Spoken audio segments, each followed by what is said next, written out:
This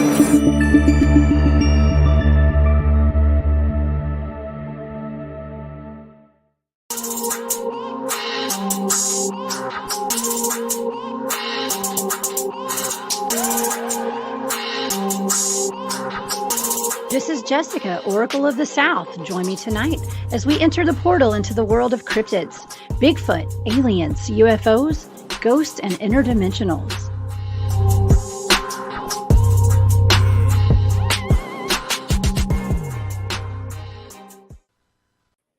Hey, y'all. Welcome into the portal. I have an amazing show for you guys tonight, and I am doing something a little bit different.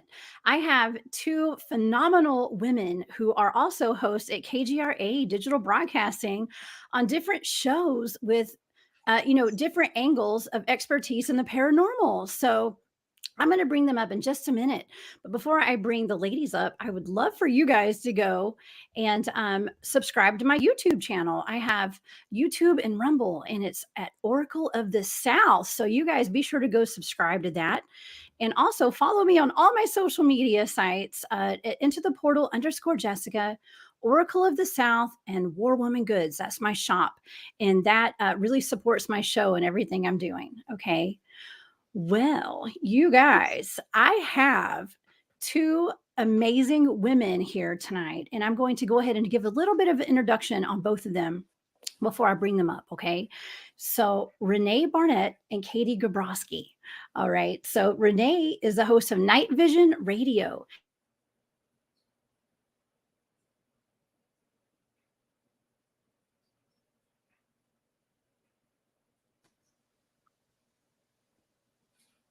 It looks like she may have froze on the screen. So Jessica, if you're there,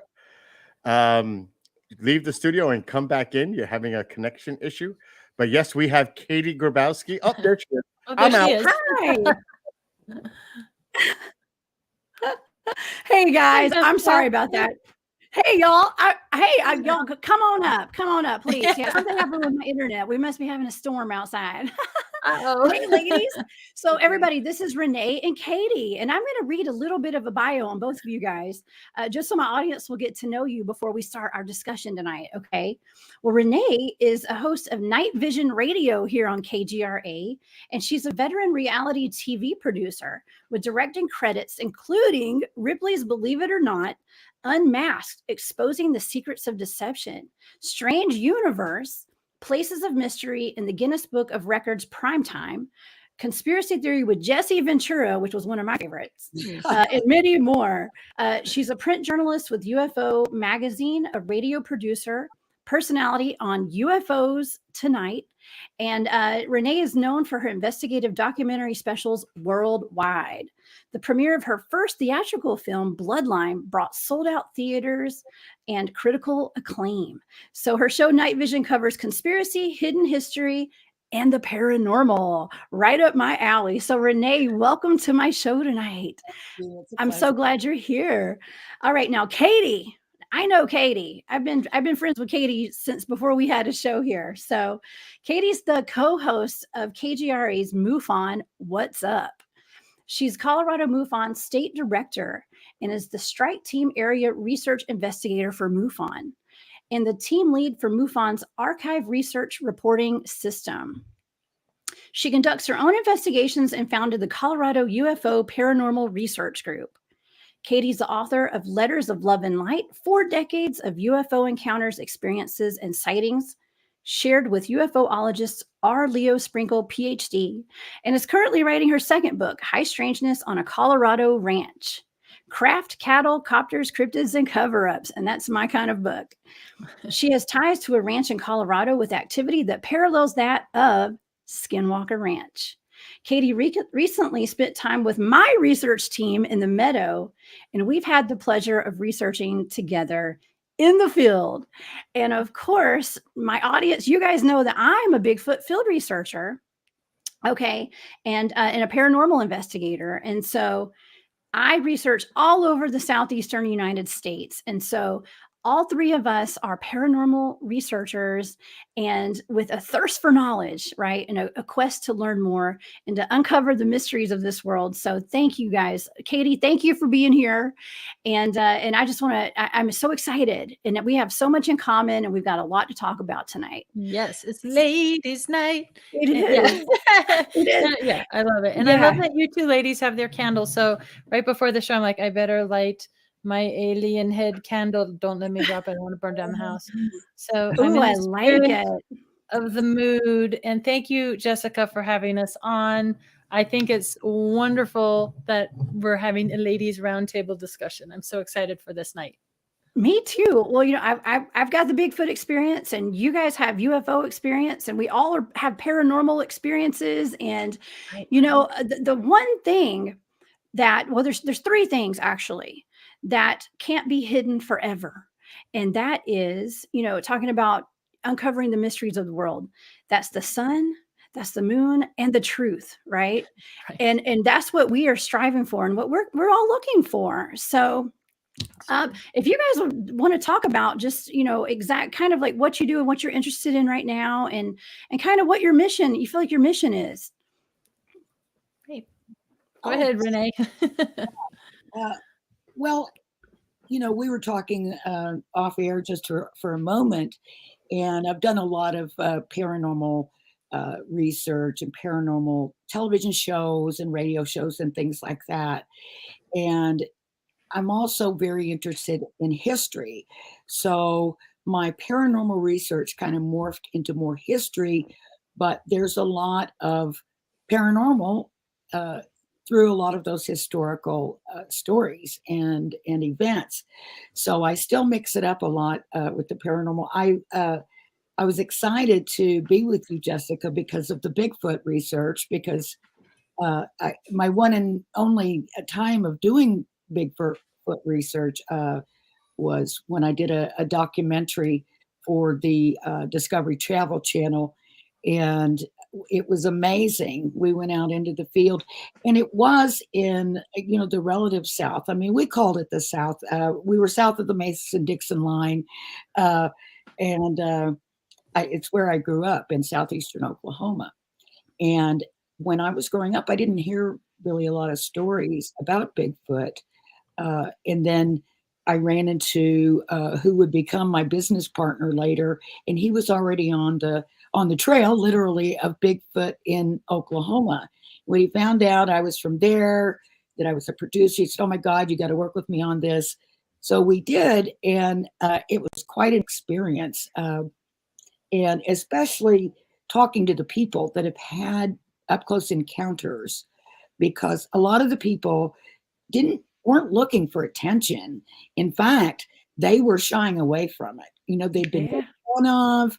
We had bankers, we had teachers, we had coaches, we had truck drivers, we had nurses, we had all kinds of people, of every walk of life who were sharing their stories. And you could tell that they weren't making it up. They were talking from memory. And especially those that didn't really want to tell their story in the first place. So I'm excited to hear more about your research in Bigfoot. And I'm kind of wondering whether you ever got up into that area of the country. I was right where Texas, Oklahoma, Arkansas, and Louisiana meet right there together. So have you done any Bigfoot? No, I haven't been to that area yet, but I know there's so much activity there. And I've been meeting so many new people since I started this show, and since I went public with all of this, because I never had gone public until last year, that I was even a Bigfoot field researcher. And I've been doing this for 11 years out in the field. My teams have kind of been under the radar for a while, and a couple of my teams still are. But one of my teams is kind of out there, and we do share our research and stuff.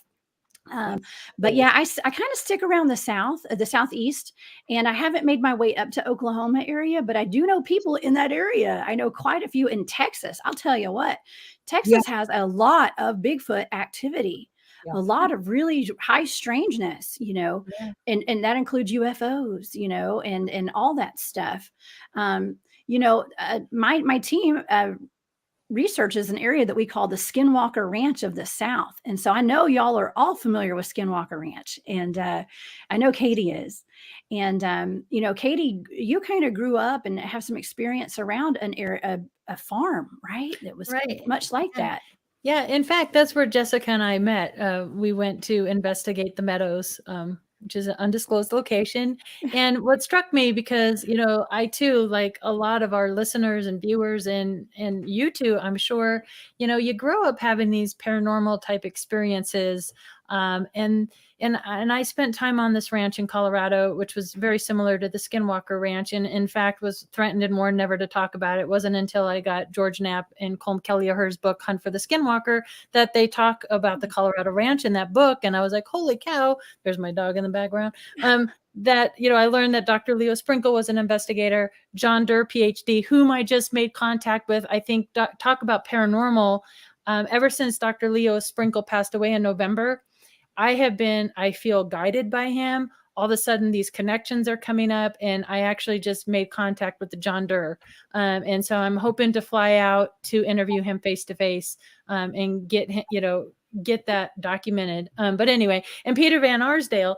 And what's fascinating to me is I didn't realize that the Bigfoot world was almost just as big as the UFO world and the paranormal world. And I'm so happy, Rene or Jessica, that you're doing this show, because to bridge the Bigfoot and the paranormal and the UFOs is long overdue. All these things are connected. I feel they're so connected. And we had Bigfoot sightings on the property in Elbert County, and I do believe they're connected to the craft. So I'm going to throw it back at you guys. And, you know, do you guys hear that often, that Bigfoot, Sasquatch are connected to UFOs, or is this kind of just a small sliver of the phenomenon? I hear it. In fact, you reminded me, and I'm like dying to ask you where that Colorado place is. I want to guess, and you don't even have to answer, but Creston? No, it's actually in Elbert County, Colorado. It was known as the Clearview Ranch or the Rocky Mountain Ranch. And it's in Elbert County, Colorado, which, you know, I'm sorry, it's not a very squatchy area. It's not like the Rocky Mountains. It's not. Bailey, Colorado is where we have the Sasquatch Museum there, and it's very squatchy. It's, you know, rocky. It's the mountains. But Elbert County, they just have these you know, little outcroppings of ponderosa pines. So we do have pines, but I don't think a family of Bigfoot would live there year round. People would see them. So in my experience, these beings have to be either interdimensional or connected to the craft. Yeah. You know, well, in my personal experience. Well, absolutely. In my experience out in the field, you know, the first time I ever went out to a Bigfoot expedition, I had UFOs, like a low flying UFO flying over my head. Okay. All weekend. Yeah. So it's very much connected, very much. And, you know, and also my team out in the meadow has experienced what we call a portal, you know, and so we have it all documented. So I think that all this is very much connected, and I absolutely respect every single researcher that just wants to research UFOs and just wants to research Bigfoot and just wants to research ghosts and everything. But I'm here to tell you, it's all connected, you know, and you ladies also know that. Absolutely. Yeah, when I was, you know, after we did that Bigfoot documentary, it played for many years on the Travel Channel, and so I thought, and then they even like licensed it to play for more years. So I said, well, hey, why don't we do a Bigfootville 2? And I was speaking with the Travel Channel. They said, well, sure, if you can get some new evidence, you know, then we'll do a Bigfootville 2. So I was on the trail of this young news reporter in Tahlequah, Oklahoma, who had published a story about Bigfoot and had published a picture on the front page of the paper of this Bigfoot standing in a creek near to Tahlequah. And so when I tracked him down, spoke with him, he said, oh yeah, he goes, there's a lot of Bigfoot reports, he said, up on Sparrowhawk Mountain. And I said, oh, what's that? And he goes, well, you know, he goes, there's a retreat up there, like it was like a new age kind of retreat. And it was very odd because we were right there in the Bible Belt that this place, would be up there. But he said, oh, yeah, they see Bigfoot all the time up there and UFOs and other things. So just another example of where there's one phenomenon, it seems like you see another one or two. Yeah. That's fascinating. Yeah. Now, y'all are familiar with orbs? And, Yes. and how that phenomenon too. We always have orbs in the field. It's so common to have orbs when we're having UFO activity or we're having Bigfoot activity. Yeah. What do you know about those? That's something that's kind of, I mean, I had a tendency to compartmentalize different experiences that I personally had. And it wasn't just until recently that I'm connecting those dots and going, well, wait a minute. I had an experience with this blue basketball size orb. And it started, interestingly enough, the year after I kind of got back into researching the paranormal and the UFO phenomenon. It's like, I went to school, got my degree, raised my children. And then I'm like, I need to try and figure out what the heck all that was back when I was younger and what these experiences that I keep having, what does it all mean? Where does it come from? Who are these shadow figures in my room and all that? And this blue size orb appears. And that went along with, I had a bucket of Legos in the corner of my room. That's what woke me up out of my sleep, is that bucket of Legos fell over. I woke up, I see this blue orb in the corner of my room. I'm doing this to my husband, like, are you seeing this? What is it? And I'm trying to debunk it in my science mind. Is it, the reflection from the cable box? Is it? And then at that same time, the auto lights were going on and off behind us, the house behind us. So all this activity was happening at once. And I really felt like I was being watched or monitored. So I know a lot of abductees and experiencers say that they feel like they're kind of put on this path for some sort of reason. Now, I don't know if there's truth in that, but it sure felt that way to me. And, I've talked to other experiencers that feel that same way. So definitely there's something with these orbs. And the orange orbs, I know Bob Spearing is really looking into the orange orb phenomena too. A lot of orbs, of course, are bugs and dust.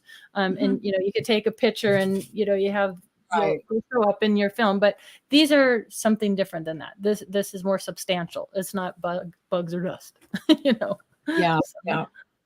Yeah, we've had all the time, and we kind of tend to, at the time, not just sort of file them away because we don't have the explanation. So we think, okay, I'll think about that later and try to figure that out or something. Or you do figure out a way to explain it away. That's how I do, unfortunately.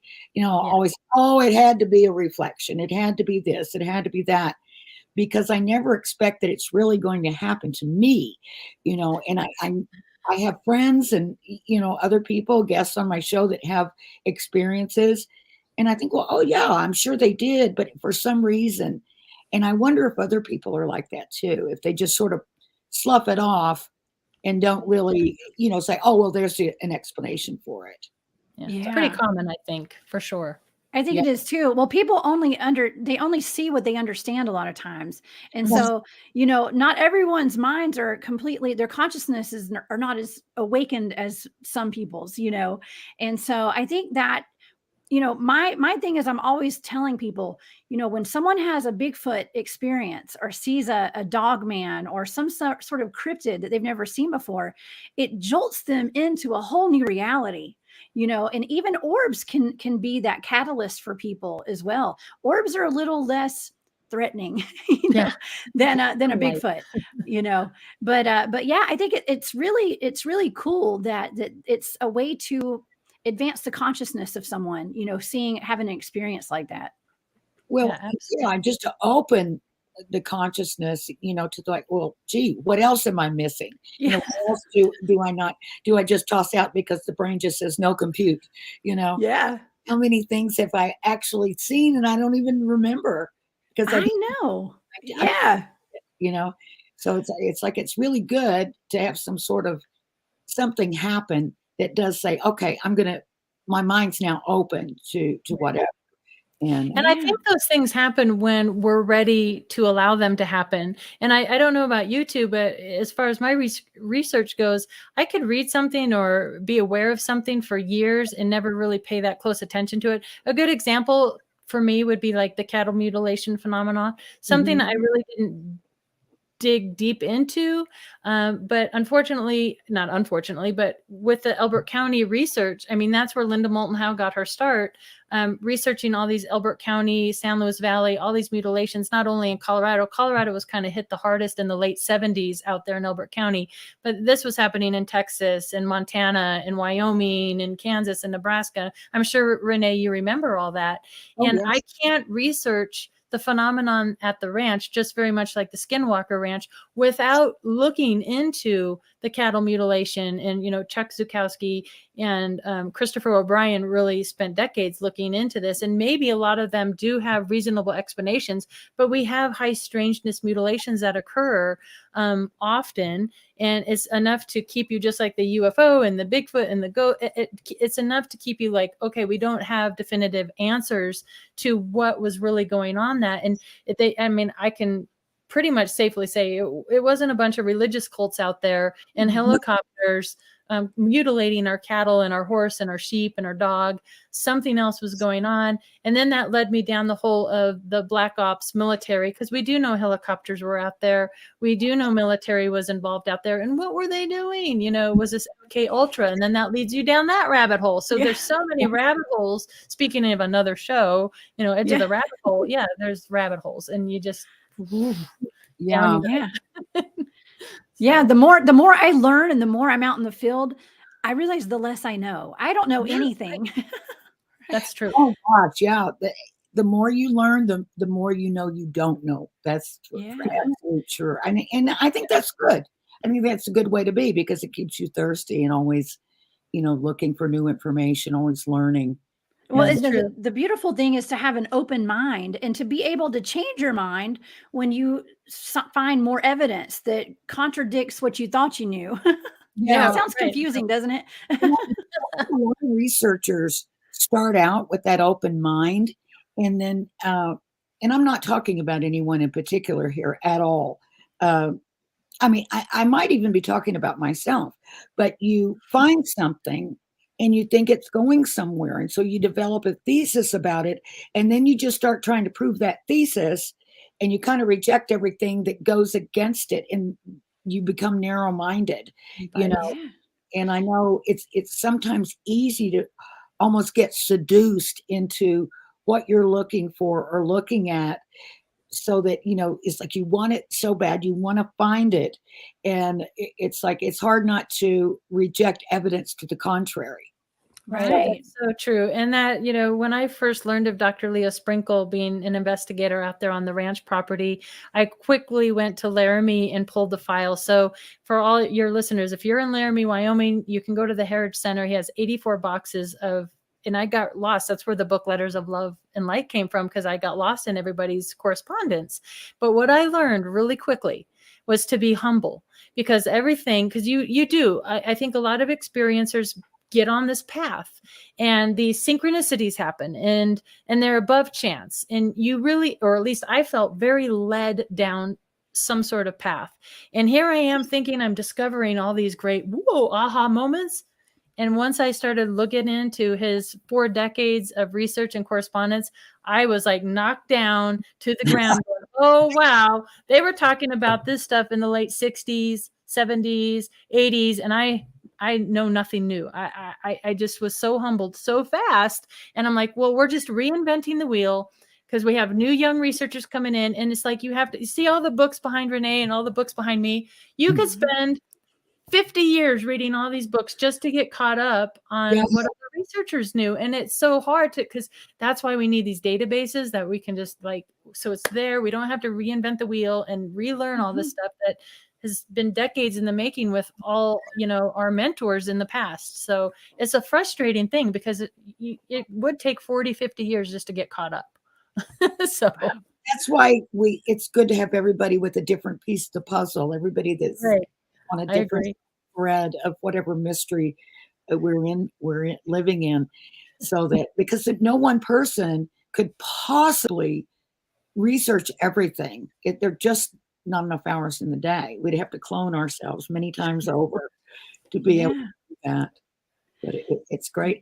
I'd be interested don't let me, be overbearing, as my grandson told me that I was. Uh, he said he had to write something for this class about what he did not like about certain members of his family, or what troubled him.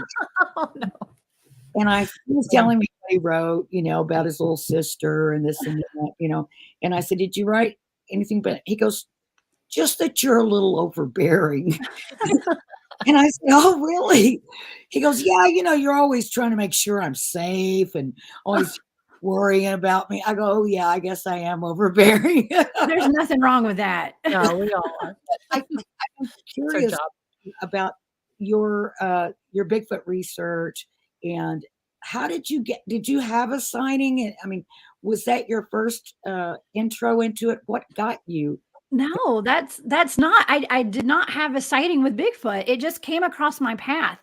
And let me tell you, I'm one of those kinds of people that I take any opportunity that I can to expand myself and just to go out and learn more.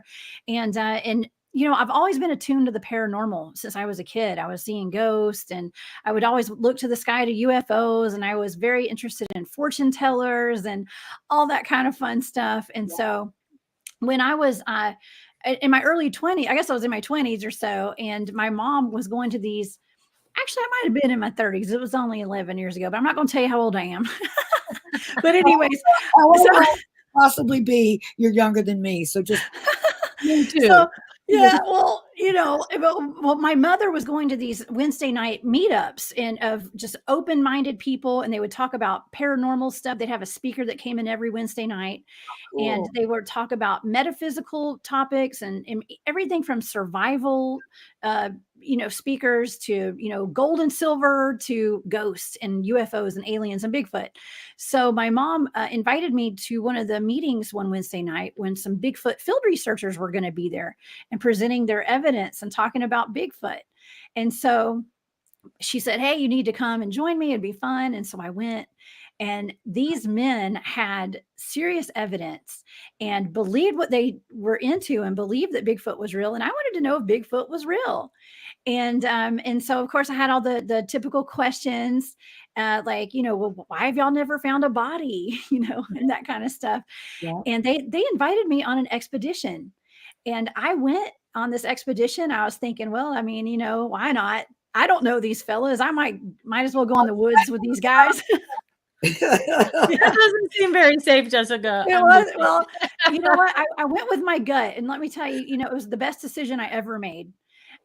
Sometimes we just have to go with our gut, Right. and something told me to do it. And that first time I ever went, I not only had some potential Bigfoot activity, but I had UFO activity. Absolutely. We had weird interdimensional stuff going on. We had all sorts of stuff that happened. And that's what set me on my path in the Bigfooting world. And so I've been doing it ever since. Yeah. Now, did those guys that you went with, when you had that paranormal activity, did they say, oh, yeah, we see that all the time, or, we often see that when we're out in the field? Well, they were all very open-minded, and they had started off, a lot of those guys were in the BFRO originally and were doing just Bigfoot research. Yeah. But this group of guys had kind of moved out of the BFRO because they were experiencing more than just Bigfoot out in the woods. And so they kind of got a big expedition of a lot of people together. This group of there were 4 guys, and they wanted to kind of get a feel as to what else was going on in the woods. So they had this big expedition, brought some extra people in like myself. And let's just say I'm one of those people that attracts high strangeness wherever I go. And so I don't know if that had anything to do with it, but we had a lot of stuff going on that research weekend. But they already were very open-minded about having ET and UFO activity in the field. And so they weren't just dead set on everything being Bigfoot. And it was all confirmed that weekend. And so they asked me to join their team, of course. And I joined their team, and that's how it's gone. And it's progressed from, me going and looking for a primate in the woods to, having the UFO experience to the entire team being trained in remote viewing. So I'm actually a remote viewer, Rene. And so, I'm a member of a couple of different teams on, doing cryptid research. And I've been out in the field with people from all over the country, including Katie, who is with Mufon. So, but I never had like a big experience with Bigfoot, which got me into the Bigfoot field. But I did have experiences with spirits and things of that sort. And then after I started Bigfooting, I started having ET contact, personal, up close and personal. Yeah. Are you going to tell about it? Yeah. Well, I can tell about it. Well, a lot of my viewers have heard my story. Interesting. Yeah. Yeah. Well, we were all encouraged to start reading about alien abductions and aliens. And so, because I wasn't very familiar with aliens, I was interested in them, but I never in a million years thought as an adult I would be having contact, So as I was reading books like The Threat and Communion and Alien Life and other books like that, I don't know if I manifested these experiences. That's a question that I still have today is, I'm a very, very good manifester. I'm able to manifest a lot of things. I try to stay on a high vibration and go after things that I want, and I did not want an alien contact experience, to be honest, but I kind of did. I guess my subconscious did, apparently, because I was reading all these books and I was kind of in it. I was in it, if y'all know what I mean. Yeah. And I woke up one evening and there were a couple of little people in my room, in my bedroom. And then I thought that was really weird. I took the experience in and tried to compute it and, I put it in the back of my head, like, wow, that was weird. And then I had another experience with something else that, like a cloaked, it looked like it was the Grim Reaper standing in my room, but it was moving like it looked like a praying mantis, like one of those things. Oh, yeah. So yeah, I had one of those.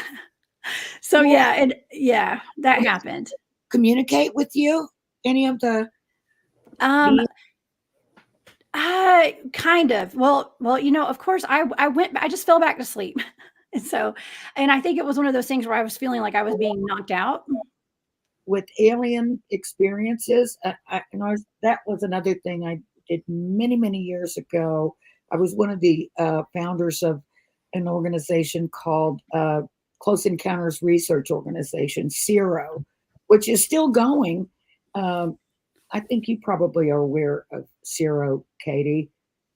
Yvonne Smith and yeah.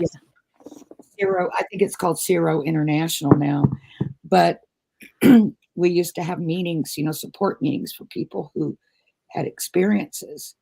And you would often hear that people would fall asleep at an odd time. Like you'd think you'd be like, oh my God, you'd never be able to sleep again.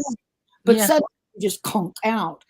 And I wonder if that's, part and parcel of the experience. Yeah, and that's where the remote viewing kind of kicks in as well, because, with the remote viewing training, we've been doing, at least 10 years of training in that and doing targets. I do it more than most of people in my group. I love remote viewing.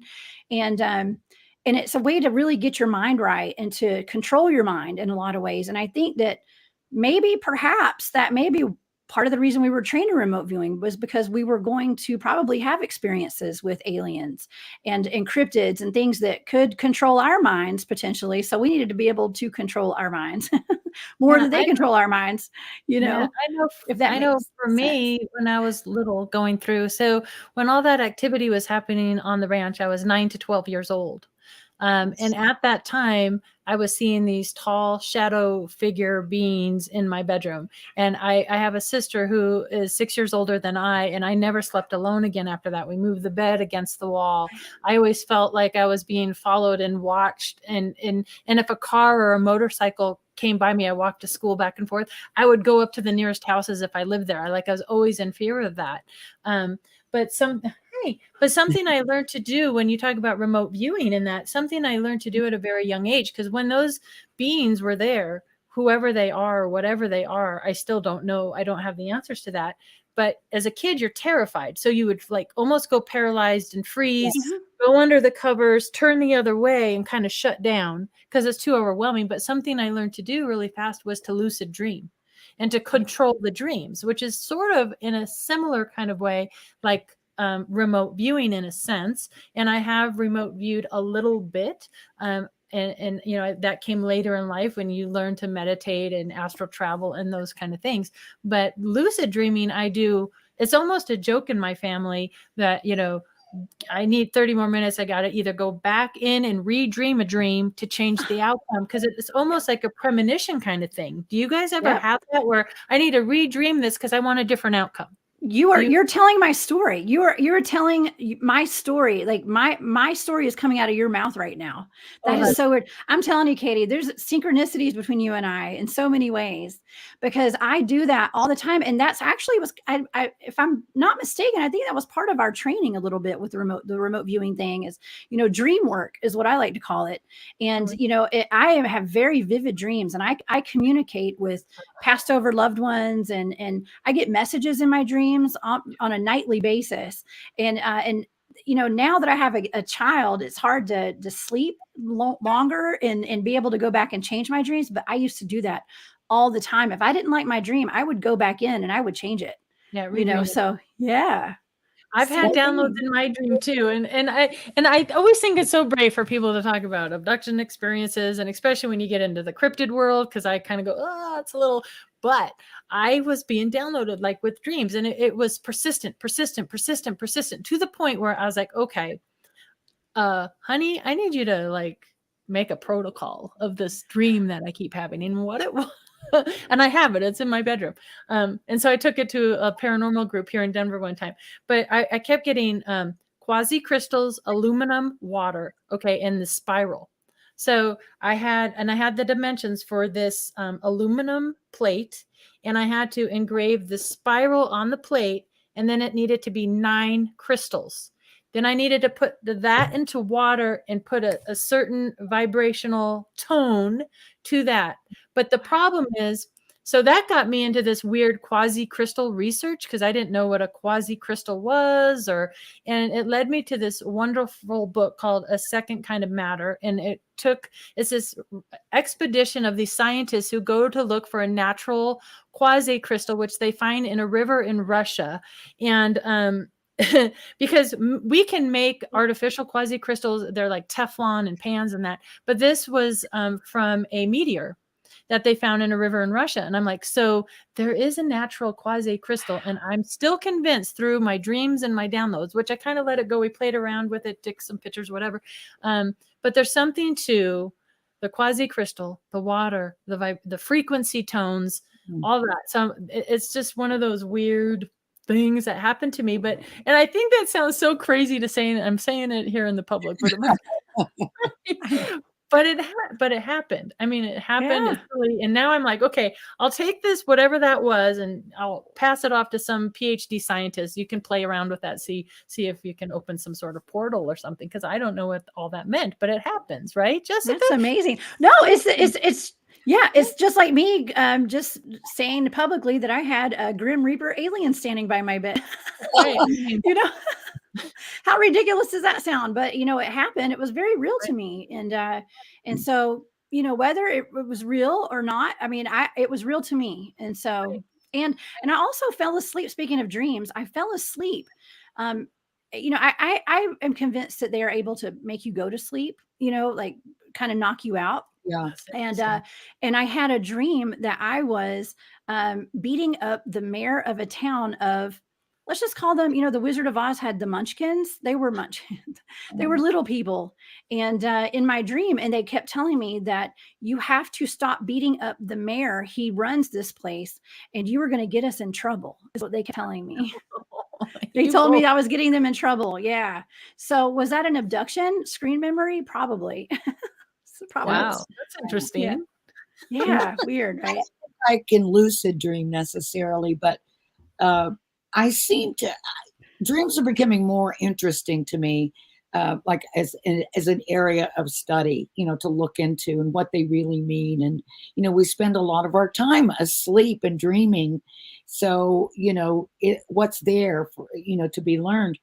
And I've noticed there was like a period, I want to say of like 10, 15 years where I didn't remember any of my dreams ever.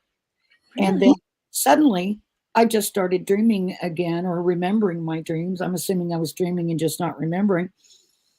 But I dream like every night almost, or remember that I do. And I'm always in the same place. Not necessarily the same spot in the place. But I'm always in France.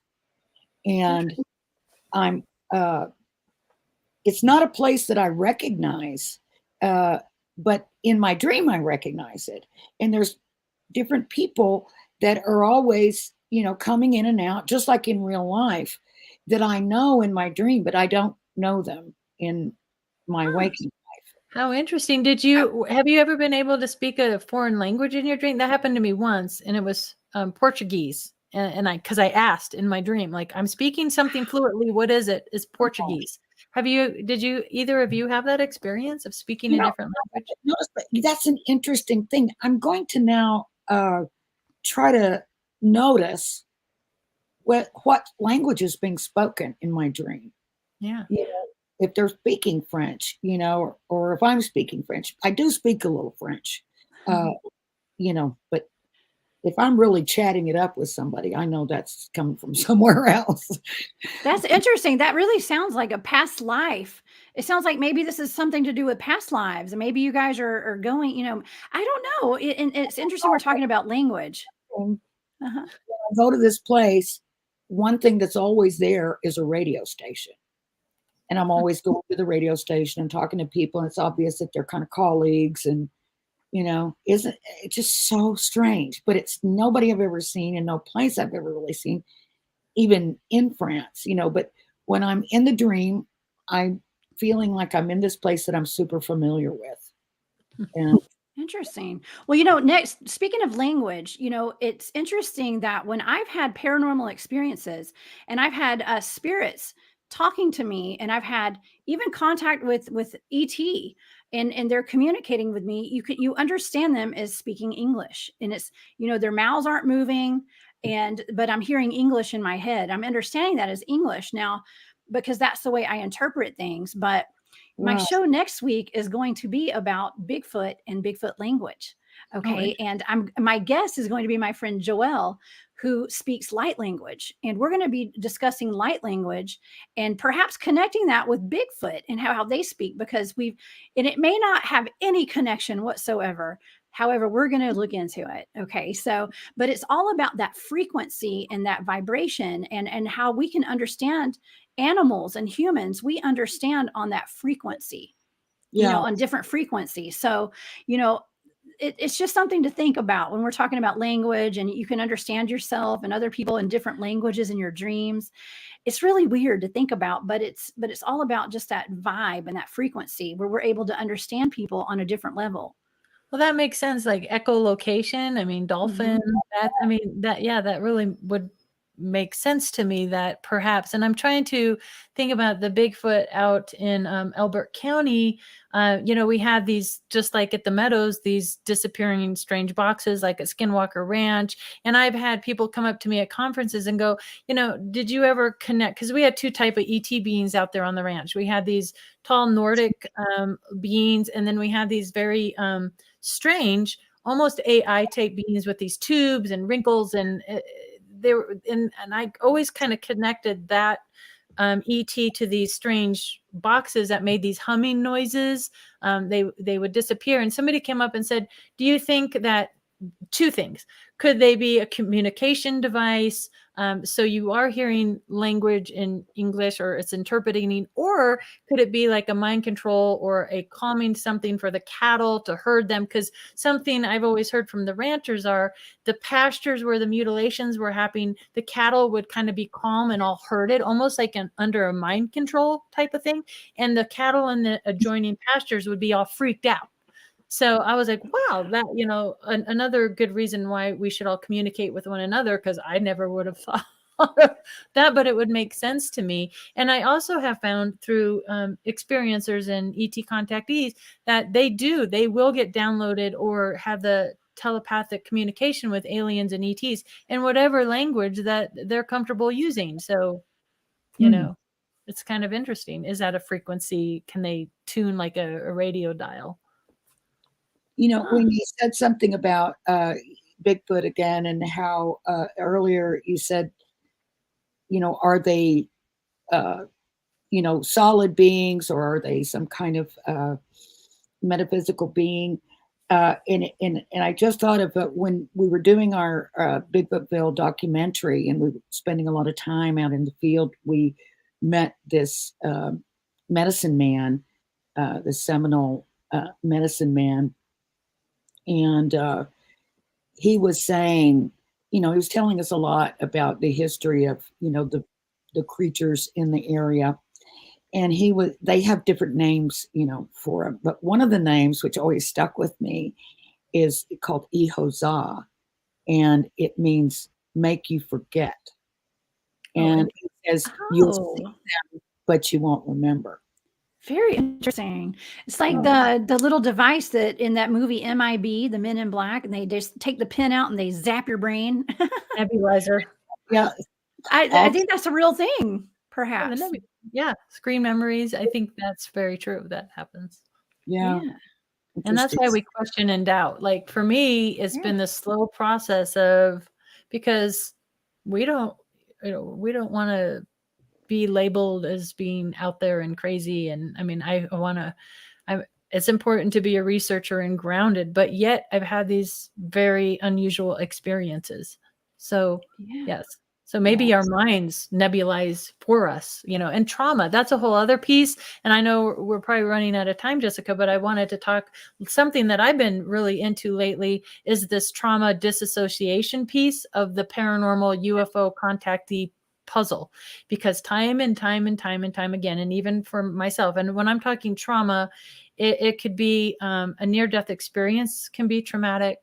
It could be it could be trauma within the family. It could be all sorts of there's so many different traumas in people, but I have seen that this connection with disassociating due to a trauma and connecting into something else, something paranormal, something UFO, something cryptid. Have you guys made this connection, and do you see that too? I'm just curious because I've been into that lately.